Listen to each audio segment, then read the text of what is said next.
Welcome to the NABS podcast. NABS is the support organisation for those working in advertising, marketing and media.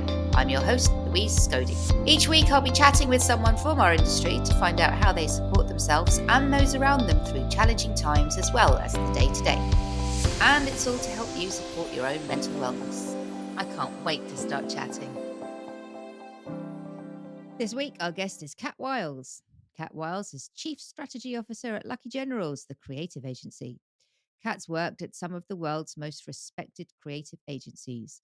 She's an award-winning strategist whose accolades include 5 D&AD Yellow Pencils, 9 Cannes Lions, and 8 IPA Effectiveness Awards, as well as being placed runner-up for Campaign Strategic Planner of the Year award. Kat's as passionate about mental wellness as she is about creating great work. She's originated mental wellness programs, including mental health first aid programs in her previous workplaces, and she's currently training to be a hypnotherapist to help people uncover their potential and overcome their self-limiting beliefs. Kat is also a mentor to young people, helping them to achieve their ambitions. Welcome, Kat. It's brilliant to have you. Thank you for sparing some time. With your busy work and hypnotherapy schedule, it must be a bit tricky to carve out some time for yourself. I mean, thinking about making that time for yourself and what mental wellness might look like to you, how's all that going for you? What does mental wellness look like for you? Yeah, thank you for having me. Wow, what does mental health look like for me? Well, it's sort of a bit of everything, isn't it? Pretty start by saying what it isn't. I think that mental wellness isn't about a state of happiness that is continuous. Unfortunately, if that's something you're chasing for, that isn't what life is like, and you're just kind of setting yourself up to fail. And I think that's like a big thing about this, which is about setting realistic expectations for what good mental wellness looks like. And for me, I say it's a bit of everything, because probably what some of the tumbles in my mental well-being have taught me over the years is that it's not just about what you're thinking, it's also about what you're doing. So when you're having a challenge with your mental health, is there something difficult going on in your life? Or could it be more day-to-day stuff? Are you sleeping well? Are you eating well? Are you making good choices? Are you getting as close as you can to some sort of balance? Because the way that you live really contributes massively to your thinking and your modes of thinking. And for me, certainly that's about, I tend to be able to know that I'm feeling better is if the voice of my inner critic isn't as strong, as forceful as it sometimes is. So it's also for me about, are you able to see obstacles, or and do you feel surrounded by obstacles, or when you find obstacles, are you able to turn those into opportunities? So it's really about your resiliency, your ability to sort of see things with some hope and movement and energy, sort of moving forwards. I think lots of people talk about being triggered. I heard a brilliant thing the other day about glimmers, which are the opposite things of triggers, which are things that you can be grateful and notice every single day. Really, I love really that. simple things.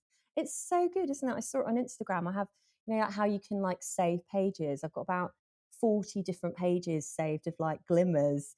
Oh, Of how just cute. That's so helpful though, isn't it? Because you can look at them when you're feeling a bit totally. less than perfect one day and maybe give yourself a little insight into something a bit more tranquil and happy by looking at one of your glimmers. Exactly. And I think just like, I'm so lucky now since I moved back from Canada, I live in Brighton, so by the sea. So just like going out, grounding, like, looking at the vista of the open sea. And you can tell that I'm getting old now. Like the simple pleasures of just those sort of things really help anchor you and move you away from feeling triggered into restoring balance and topping yourself back up again. Two things strike me in what you've just said, which has been a really fascinating way to start. Firstly, you mentioned experiencing mental health tumbles. Mm. Was it going through those tumbles that led you to be such an advocate for mental health and mental wellness, as someone who brings mental wellness into your work environments. And the other thing, in how you were describing, are you sleeping enough? Can you see clearly? Can you see your obstacles as opportunities? It seems to me there's a lot of chicken and egg there, Mm, because I know if I'm not sleeping enough, the last thing I'm going to see an obstacle as an opportunity. What I'm going to yeah. see it as yet another stupid thing bringing my day down.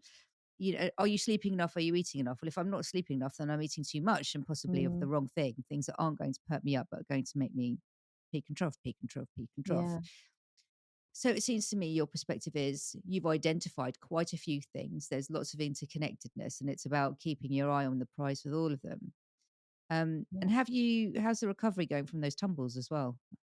Well, so what I would say is that I've had a long personal history with mental health challenges, both within my own life and also within my immediate family's life. Actually, my mum has depression, so it's the black dog has been around and present in my entire life.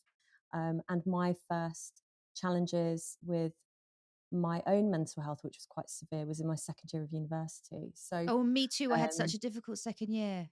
oh, it was awful. Yeah, what is it with Mm. the second year? It's It's like the like, difficult second album. Second year is so hard for yeah, so many people.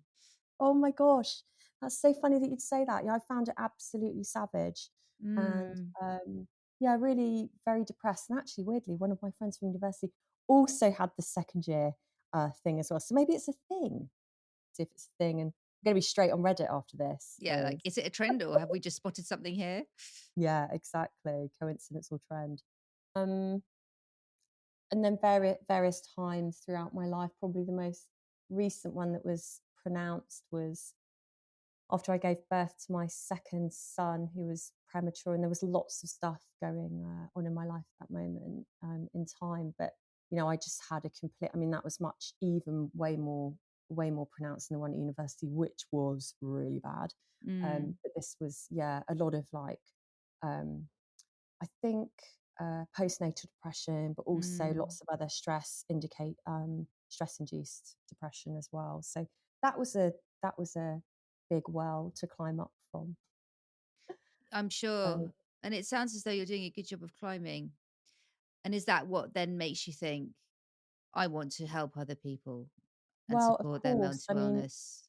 if you're someone who's got empathy and you've got lived experience and you know how much pain there can be, but also how much joy and hope and energy there can be from coming out the other side, then of course you, um, someone with empathy, you want to help others and you feel driven to help others and make a difference and make a change. And obviously, I've had a huge amount of therapy, and actually, you know, I think of myself as, you know, kintsugi, the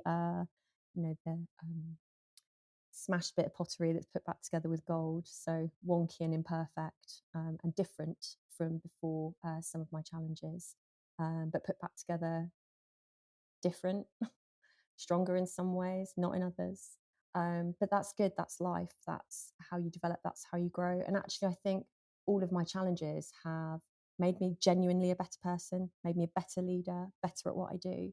Um, and that's what I mean about, you know, kind of trying to find opportunities. And I think actually that's where a lot of my hypnotherapy training has also been helping, which is reframing and thinking about the language that we use. So a lot of the training with that is to do with the words that we use really matter.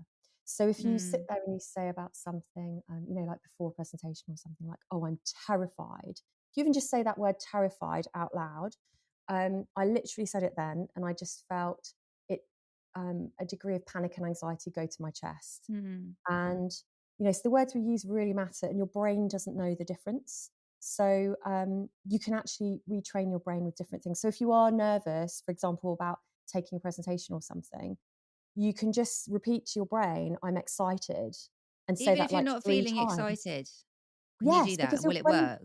your brain doesn't know the difference.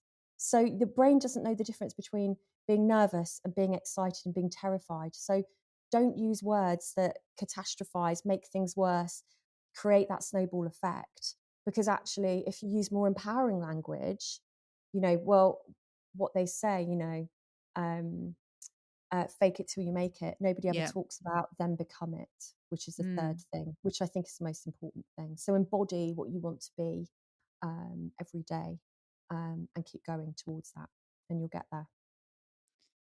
One way that you've helped people in the industry is with the Right to Disconnect initiative. So you were very involved in the APG, which is the Organization for Planners and Strategists. Hmm. And Right to Disconnect, it's all about setting boundaries at work. Boundaries, it's like my favorite word, it's my favorite mental wellness topic.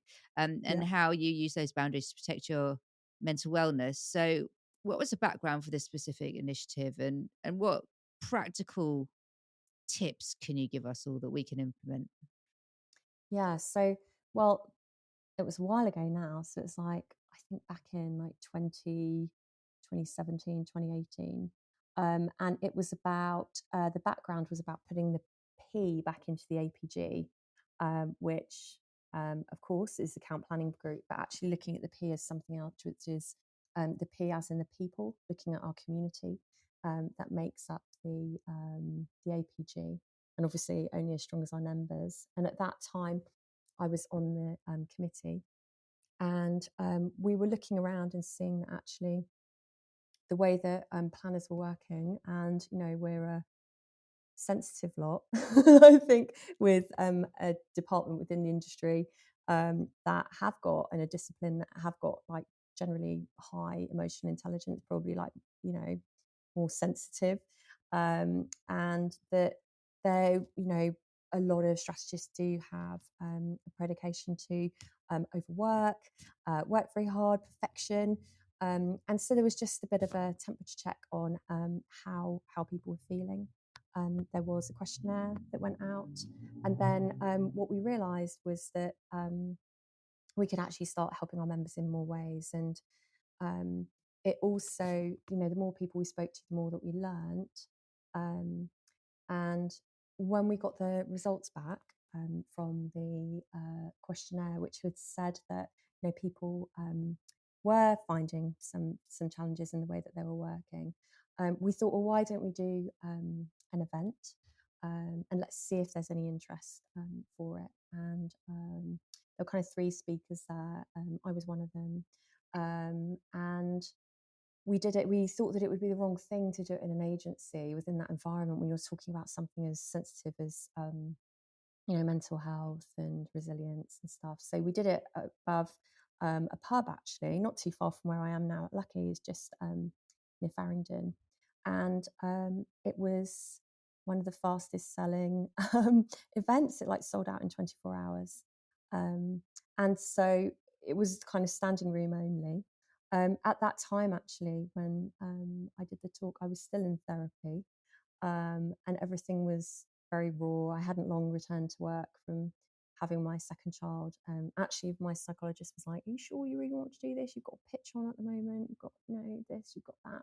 It's like, no, I think it's like really important thing to do, um, and all of that basically led up towards the right to disconnect. And I think, like, the big benefit of doing that 5 years ago or so, just over now, has been about really normalizing. It was a couple of years before the pandemic. This conversation wasn't really happening. Um, and it was about taking some of the negativity and bias out of the conversation, um, and you know to just help it be normalized, so that we can sit here and talk like we are now with mental health without feeling shame or stigma, which unfortunately is more prevalent than perhaps we would like it to be. But the more we talk, hopefully the better it can get. So, if I want to set a boundary about something at work, what's a key learning that you can share with us from that project?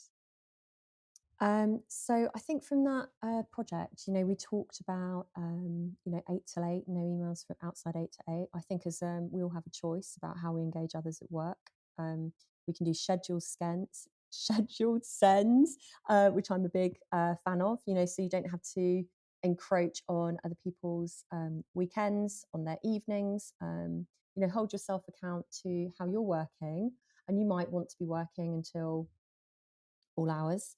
You might want to be working weekends. You might, but don't put that on other people that you work with. That's really important. Another part, one of the um, things within Right to Disconnect was about leaving loudly. So as leaders, how you can, give people permission to leave on time. And when you're actually leaving as a leader, check in with your team and, kind of see what they're working on. Can you help them? What do they need so that they don't have to throw a late one? If they do have to throw a late one, obviously we're in a service industry, you do have to every now and then make sure they get that time back as lieu, later. But I also kind of have done a lot of work on boundaries, and I think it's also about identifying how you like to work. What does that look like? And the revelation for me really was that boundaries will make you better, not worse at your job. It will make you perform better. And I think a lot of this is just about owning the word no. Yeah. Look, I'm a work in progress. I still struggle with it, but I try to think about in my work and my personal life. There's a set of questions that I ask myself. Of course, I'm a strategist, right? Real spod. Give me give me a model. And so the questions that I ask myself are do I really need to do this, or do I just feel like I should? Should is the language of shame Yeah. and guilt, and Yeah. so actually stay away from anything where you say I should do that. Yeah. Just Um, generally in life is a terrible word. Exactly, it's awful, isn't it? It's so guilt ridden. Will I regret it if I don't do it? And be really, That's a great honest about question. that. That's a great Um, question. will saying yes bring me joy or meaning? Yeah. Or is it a kind of begrudged yes? And really, this is a big one. Will it be something that I dread? So just because you think that you should doesn't mean maybe it is the right thing for you to do. Just because you're available to do something or can do something doesn't mean that you should. These are all really healthy working practices, a lot of which you can be very vocal about. And I think as a team leader or a manager, that's a great way to work because you're then modeling the way for other people to be like that as well. Totally. I mean, that's the most important thing as a leader, to role model a positive space with psychological safety where others can soar and do things their own way. So um, it starts really with yourself and understanding yourself, and looking at where you can make the impact for others. It's not helicopter leading. Um, it's allowing people to fail in a safe space. Yeah, because Um, you learn like that. And also, you're not going to get everything right. But no, you of know, course, no one's going to get everything right. Of course, we're not that's how designed we to get learn. everything right, are we? It's Maybe a not bit boring possible. as well if we did. It's not possible, exactly. Yeah, Which is why my life is so interesting because I rarely get anything right. So me you too. Don't worry. you worked in Canada, which is something you got right Mm, because that must have been a super experience. You worked at the agency Cosette for quite a long time, which is mm, where you rolled out mental health first aid amongst the leadership. This is another example of how you're taking your mental health passion and knowledge out there into the field. What are the challenges and opportunities? There's a lot of companies who are considering implementing mental health first aid if they haven't already. Um, what's your advice for anyone who's bringing the scheme into their workplace? And it's not just about starting it; you've got to keep it going yeah. consistently, and have the same amount of Mm. energy with it 5 years down the line. Yeah, I always think that's you've stolen the answer to my question. To your question. So I did do something right. Ha! Yeah, exactly. Big up you. Yeah, I think that's really, really key, which is that you can roll out whatever you want to. But if you're not living it on a day-to-day basis, it's not going to work and it'll amount to nothing. So, I mean, I'm a big believer in walking the walk, and having integrity and embodying what you say. I often say to my team, don't don't judge me by what I say, judge me by what I do, Yeah, because it's all about you build trust by your actions marrying together with your words. There's got to be very little distance. They've got to be lockstep between the two. And I think that's the same as for a leader as it is for an organization. You could be doing presentationally, doing all of this mental health first aid training, but it counts for nothing if it's a organization that embraces grind culture, Yeah. propagates a culture of fear, and doesn't Yeah. live that on a day to day basis. And I mean, um, you know, someone said to me once that, you know, your values within your organization, they should be, you know, you've got your values right if you can spot the values happening and being lived every like 15 minutes. Um, and they should be all around you. So if you think that kind of, you know, if you as an organization, mental resilience, mental health, mental well-being in the workplace is something that you take importantly, are you creating a culture that is kind, compassionate, supportive, collaborative, you know, promoting positive working, you know, amongst each other without kind of, you know, toxic conflict or, you know, one-upmanship? And are your leaders leading with authenticity, integrity, and humanity? And you know, if you're not in a place of psychological safety, then, you know, I'd always say to somebody, you might as well not bother, and you Yeah. might as well just find someone else, Yeah. somewhere else to work. Mental health first aid programs are so important, Yeah, but you can only really have them in conjunction with a healthy working culture that you describe. And if totally. structurally you're not sound, then Yeah, all it is a band aid. of course. Or worse than that, it's window dressing. Yeah. Yeah, and it can be incredibly damaging. And I think if you're trying to create a mentally healthy workplace, then it actually starts, is exactly as you say, it starts with the ops, it starts with the structure, and the way that you are organizing your place of work. But it also starts with how you're recruiting people into the culture who have got those behaviors. It's about hiring people who are soft, strong. That was something that Yeah. a candidate said to me the other day, which I just thought was wonderful. And I was like, oh, I'm going to be stealing that. So there you go. And I think at, you know, at Lucky's, we've got a lot of people who are trained in mental health first aid, but we've done and we're doing extensive training with Self Space to actually take that on from mental health aid, first aid to become mental health champions as well. So to really move that conversation on and support people. So one of the services that NABS provides is therapy referral. Yeah. So if you're experiencing some challenges and you want some talking therapy, you call our support team and then they'll do the referral if it's something that's going to help you. And Self Space is one of our providers. And I've used them because working for NABS, we also get the benefit as well. And they are super, so good. They're just phenomenal, aren't they? Just like their fluency in it, just Yeah. the range of therapists that they have from different backgrounds, from, you know, CBT, trauma specialists, people who are, you know, from more systems therapy, which is an area of therapy that I find so interesting, which is all to do with power dynamics in and between people. So what kind of therapy did you have? And are you still having? Oh, what haven't I had? Have you had a buffet of therapy, a smorgasbord? I've had a smorgasbord. Yeah, I started off with psychoanalysis. But you went in So hard? you know, more kind of lot of doing it. Yeah, that was where I started. Then did like a bit of psychodynamic, and then actually my happy place, which was more from my when I got bad postnatal depression, was actually CBT, Yeah. and my psychiatrist introduced me to an amazing CBT therapist, and for me that just worked really really well. And he's just amazing because he personally teaches at a university. He's very learned. He's doesn't feel like therapy. He's almost like tricked me into thinking that it's that it's not therapy, and we can talk almost about strategy things and like where power sits and stuff Which like that. hooks And into the so way your brain thinks and the way that you like to view life. So yeah, it's perfect.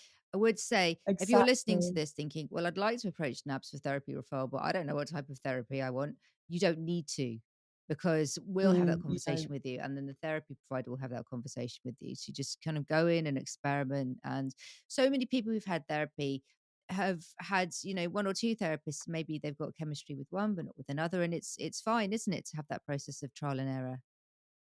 Totally. I mean, think of it almost as like a chemistry Yeah. meeting. I mean, that's really important. You know, are you vibing with that person? Do they make you feel comfortable?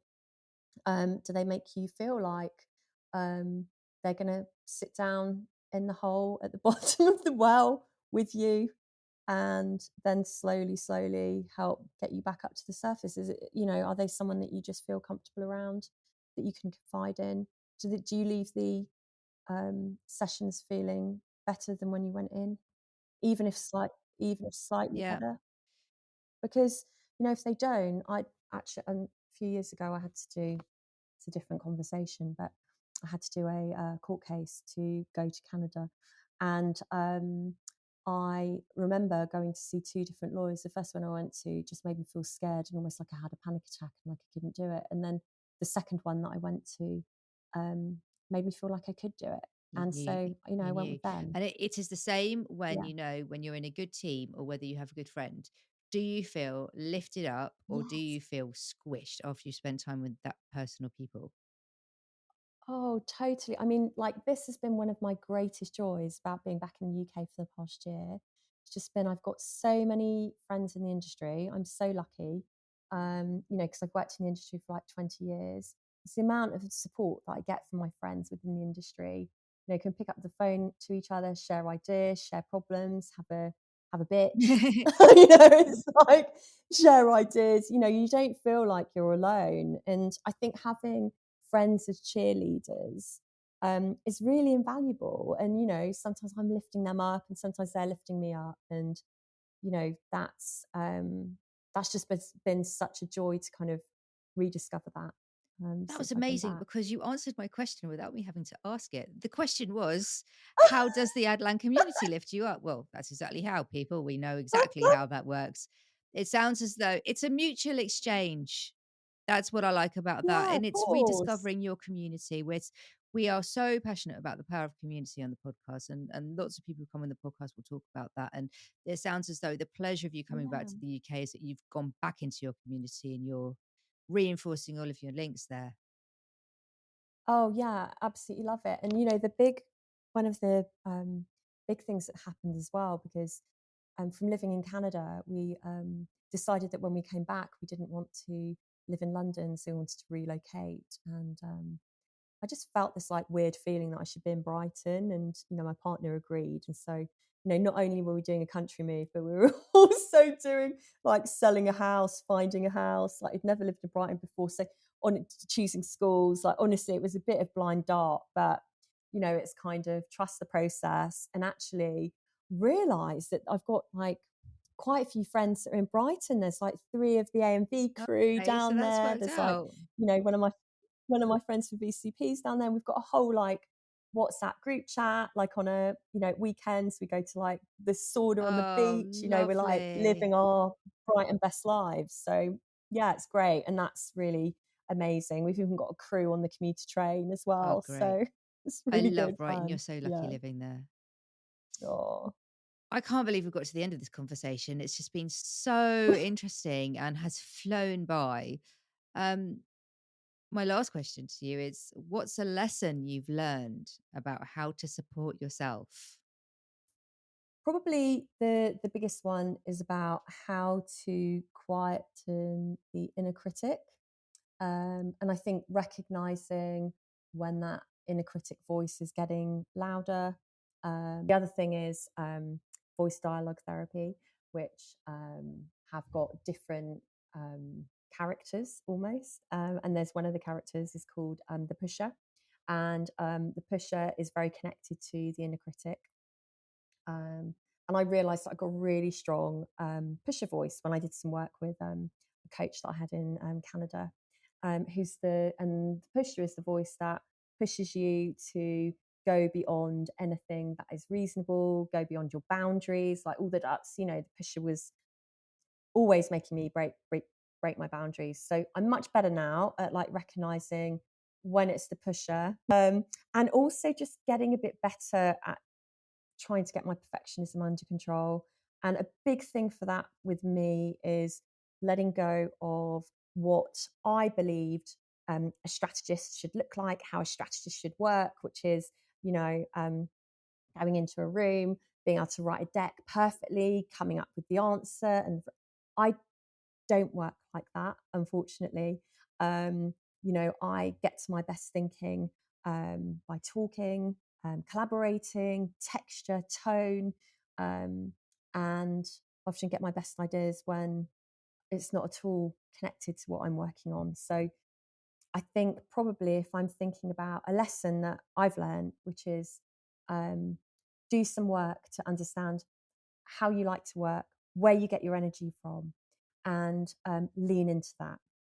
Know where you get your joy from, and just follow your path and just be unapologetically you. That's probably the biggest lesson that I can say. Stop trying to fill somebody else's shoes, because they're always going to fit them better than they fit you.